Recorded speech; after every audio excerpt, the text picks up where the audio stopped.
السلام علیکم ورحمۃ اللہ وبرکاتہ نحمدہ ونصلی علی رسولہ الکریم اما بعد۔ آج ہم ہماری زندگیوں سے متعلق ایک بہت ہی اہم پہلو پر گفتگو کرنے والے ہیں کہ جس کا جاننا اور سمجھنا ہم سب کے لیے بے حد ضروری ہے۔ آج کے اس دور میں ہر شخص کامیابی چاہتا ہے اور نقصان سے بچنے کے لیے ہر ممکن کوشش کرتا ہے، لیکن کامیاب کون ہے اور نامراد و محروم کون ہے،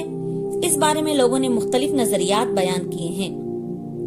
کسی نے کہا کہ مالدار بن جانا کامیابی ہے، کسی نے کہا حکمرانی حاصل کر لینا کامیابی ہے، کسی نے کہا مال و دولت کا جمع کر لینا کامیابی ہے۔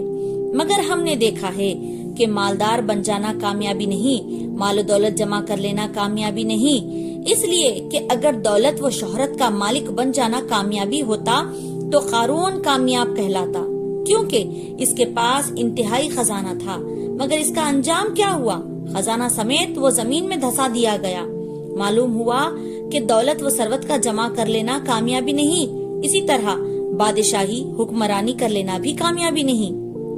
کیونکہ دنیا جانتی ہے فرعون و نمرود کی حکومت بے مثال تھی، یہاں تک کہ اسی زعم حکمرانی میں یہ دونوں اپنے آپ کو بالا تر سمجھ لیا تھا اور اپنی رعایا سے خود کو یہ سجدہ کرواتے تھے اور یہ کہتے تھے انا ربکم الاعلی، یعنی میں تمہارا سب سے مرتبے والا رب ہوں۔ مگر تاریخ بتاتی ہے کہ ان دونوں کا انجام بڑا ہی بھیانک ہوا۔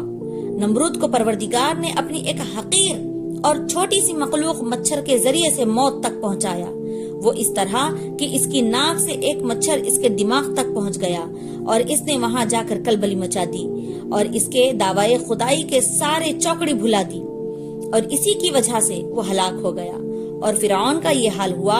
کہ وہ جس قوم کو خدائی تسلیم کرنے پر مجبور کرتا تھا، وہ لوگ جب دریا کی طرف بڑھے تو دریا نے انہیں راستہ دے دیا، مگر جب یہ خود ساختہ خدا اپنی فوج کے ساتھ اسی راستے پر چلا تو دریا نے فرعون سمیٹا اور اپنے آغوش میں لے لیا اور پھر اس کی لاش کو اٹھا کر ساحل کی طرف پھینک دیا تاکہ اہل نظر دیکھیں کہ دعوی خدائی کرنے والے کا انجام کیا ہوتا ہے۔ معلوم ہوا کہ شہنشاہی اور فرمانبرداری کامیابی کی ضمانت نہیں، یوں ہی اونچے اونچے محلات کی تعمیر بھی کامیابی نہیں، کیونکہ تاریخ ہمیں بتاتی ہے کہ شداد نے اس دنیا میں اپنی جنت تعمیر کروائی تھی، مگر اس کا انجام کیا ہوا؟ وہ اپنی جنت کی تعمیر کی تکمیل پر اسے دیکھنے جا رہا تھا، ابھی اندر بھی داخل نہیں ہوا تھا کہ دروازے پر ہی ملک الموت اس کی روح قبض کر لیتے ہیں اور جنت دیکھنے کی حسرت ہمیشہ کے لیے دفن ہو جاتی ہے۔ اور اللہ تبارک و تعالی نے ہمیں ایسی کتاب کی طرف رجوع فرمایا کہ جو ساری انسانیت کی ہدایت و رہنمائی کے لیے نازل ہوئی۔ قرآن عظیم جو رہبر و انسانیت ہے، اس نے پروردگار عالم کا یہ پیغام ہمیں سنایا کہ اے لوگو سنو، سارے لوگ خسارے میں ہیں سوائے ان لوگوں کے جو ایمان والے ہیں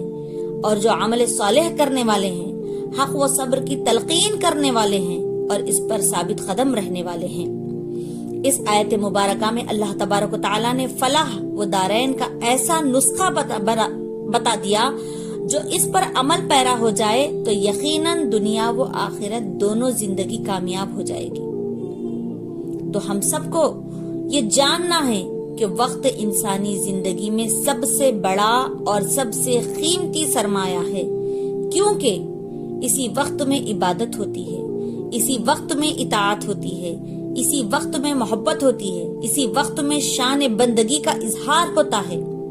المختصر یہ کہ انسان جو کچھ بھی کرتا ہے وہ وقت ہی میں کیا کرتا ہے۔ وقت اتنی قیمتی چیز ہے کہ وقت کا ایک چھوٹا سا حصہ جو گزر گیا،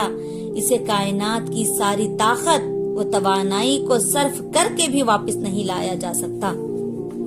میرے پیارے آقا صلی اللہ علیہ وسلم نے حدیث مبارکہ میں ارشاد فرمایا،